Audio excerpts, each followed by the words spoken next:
They're like peanut butter and jelly. They go so closely together, hand in hand. And if PayPal can use these government relationships that it has and that it's aggressively working on in terms of CBDCs at this point in time, if they can use it to become a prominent digital wallet.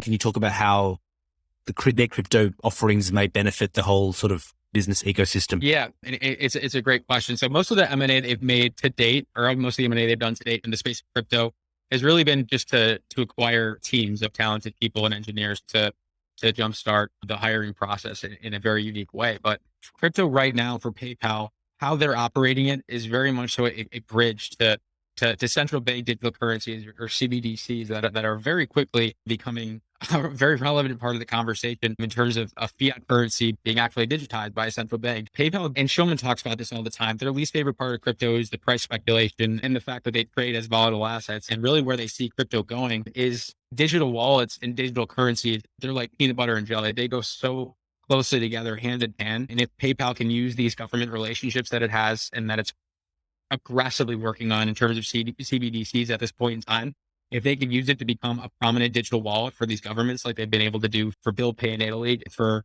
a few other agencies in Brazil, for example, and a lot of they're two of many examples. But if they can do that and really become one of the de facto places for digitized currency, that not only makes them relevant in terms of growth, digital payment for a long time, insulates them from a transition that's a matter of when, not if, but also when these CBDCs or digitized fiat from the Federal Reserve or the ECB, when they hit PayPal's platform, or theoretically when they hit PayPal's platform, it's not, or that will be transacted similarly to debit or similarly to a PayPal balance. So there won't be interchange fees with credit card companies, and there won't be as high of assessment fees with other parties. And so not only is it a growth tailwind, but it's also CBDCs, if that becomes a larger portion of their payment volume, that would be a large transaction margin tailwind for them as well, make them much more profitable versus using predominantly credit and debit sources. We saw it during the pandemic, and their transaction margins shot up 600 or 700 basis points because all of that stimulus that funneled into their system was all debit, or it was all PayPal balance,